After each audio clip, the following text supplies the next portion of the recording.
Welcome back to the Oil and Soil channel today. We're coming at you from the other side of our kitchen today.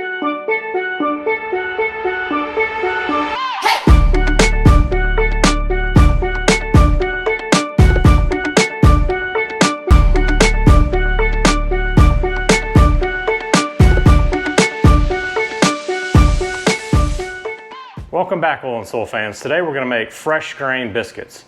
And I talked about this when we did our waffle video, that when you do fresh grain baking, you need about 1.5 times the dry measurement of grain as you do ground flour.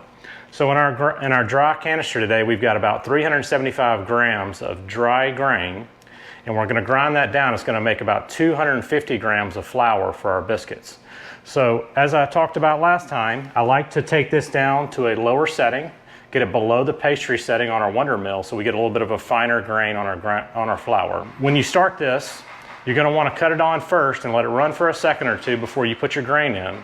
And then once all the grain has filtered its way through the mill, we're going to let that run for about 5 seconds to make sure all the flour gets in the canister. All right, so we're going to grind this and we'll be back with you in just a second. All right, we've got our grain all ground.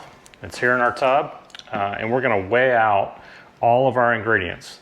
I did a quick short on how important it is to weigh your ingredients because of the inconsistency you can get when you're using metal measuring cups. So if you haven't, go watch that quick short and it'll give you some intel on why you should weigh everything. All right, we're going to weigh out our ingredients and get them in the bowl. For this recipe, we're going to use 2 cups of flour. That's going to be about 250 grams. We're going to do 2 teaspoons of baking powder, a half a teaspoon of baking soda, 1 teaspoon of salt, and 6 ounces or 177 milliliters of buttermilk. Like I said earlier, I weighed all these out beforehand to make sure we've got the right amounts to go into our biscuits so they'll be perfect and fluffy and our guests are going to love them. So we'll start with our flour. 2 cups.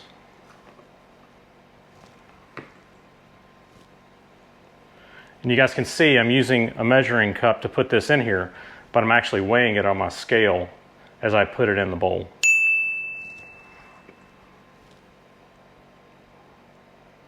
One quick tip, when you grind your own flour, I will typically use about 5 extra grams per cup because it tends to absorb milk a little bit less than all-purpose flour that you'll buy commercially in the grocery store. So for this, I'll use 260 grams of all-purpose or of fresh ground grain flour. All-purpose, I would use about 250 grams. Conversely, you could take the amount of buttermilk you put in the recipe down by 10 milliliters. Really, either one will kind of get you to where you need to be. All right, now we're going to put in our baking powder, our baking soda, which helps react with the buttermilk and give us a nice rise on our biscuits, and our salt. All right, we've got all our dry ingredients. Fans, my camera cut off. So what I was going to try to tell you was that you have to cut in butter into the flour. So I took 85 grams of butter in 1-inch cubes and dropped it in the food processor, and that allows the butter to get cut in with the flour. It gets it nice and grainy, it gives you a nice texture, and mixes the butter in with your biscuits. You don't have to use a food processor to do this. You can use a fork to kind of mash it up into the flour and mix it up really good with your hands, or they make some nice Unitaskers that will help cut the butter in. Either way, make sure you get your butter mixed up with your dry ingredients before you start to put your buttermilk in. So now that we've got it in, we're gonna run our food processor for a little while and make sure the butter gets nice and cut in. Now you can see we've got our butter nice and cut in with our flour.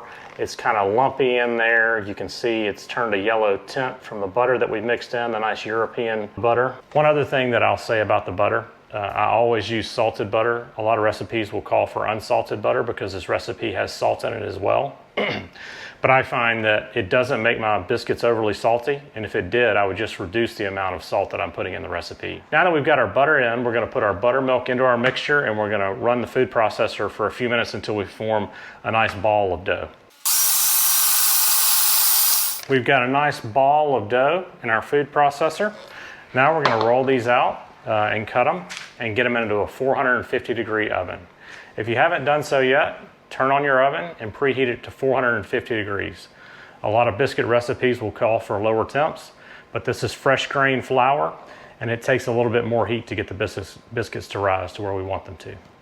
Okay, so the first thing we'll do is we'll get some flour on our rolling surface to make sure that our dough doesn't stick. We're gonna get some flour on our rolling pin, and we've got a little bit of parchment over here in our pan so that when we do cook, the biscuits don't stick to the pan. All right, got all our flour out. I try to be really careful when I do this. I don't want to knead this dough because you put a little bit of flour on top so your rolling pin doesn't stick. We don't want to knead the dough. We don't want to mess with it too much because we don't want to mess with the rise of those biscuits. All right, so I got one roll out. And then what I'll do is I'll fold it over a couple times, remix my flour on my surface, then we'll do another roll out. All right, and if you wanted to do that, let's say one more time, we could probably do it one more time and we're not gonna hurt our biscuits. But again, we don't wanna mess with this too much because we don't wanna mess with our biscuits rising when we get them in the oven. So now that we've got our dough rolled out, we've got a nice about a ½ inch of dough. We're gonna use just a standard glass to cut out our biscuits. I got this in a whiskey set. And it's been kind of the perfect size for our biscuits. When I do this, I don't want to push down and twist because sometimes that can ruin the rise on your biscuits. I like to just push down and let the biscuit cut. All right, so that's one really nice biscuit for our pan. We will probably get 6 to 7 biscuits out of this. So we'll cut these out. It's really hard to resist the urge to twist when you cut these out. But I promise you it'll make a better rising biscuit if you don't twist.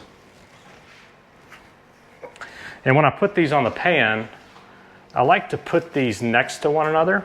I don't like to give them space. I feel like that allows them to compress against one another and give a little bit more rise than I would otherwise get.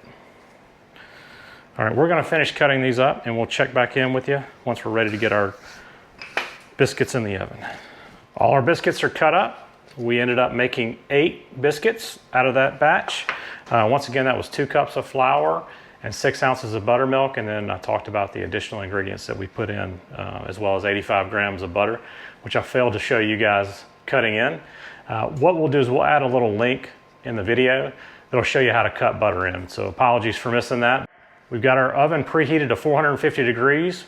We're gonna put these on the middle rack for 10 minutes. Sometimes it can take up to 11, sometimes it can take 9, but generally 10 minutes is about where I cook them. Keep an eye on them, set a timer, make sure they're not burning. Use your eyes and use your nose to make sure they're not burning. All right, we're gonna get these in the oven and we'll be back with you in just a second. It's been about 15 minutes since we last saw you. Our biscuits are fully cooked. We let them rest for about 3 minutes to make sure that they could finish cooking internally. You can see they're a nice golden brown. We've got a nice steam coming out of them. And the next thing to talk about is how we eat them. So you can go sweet or savory, maybe put an egg on it, make a little breakfast sandwich. But as for me, I like to eat it just plain with a nice strong cup of coffee. There's really nothing better on a Sunday morning. Thanks for joining us today to talk about our Sunday biscuits. We hope you enjoyed the video. If you have a way that you do it that's slightly different from this, we would love to hear it in the comments. Thanks for tuning in today, folks. We'll see you next week. If you like this video, join Oil and Soul for more family-friendly cooking content.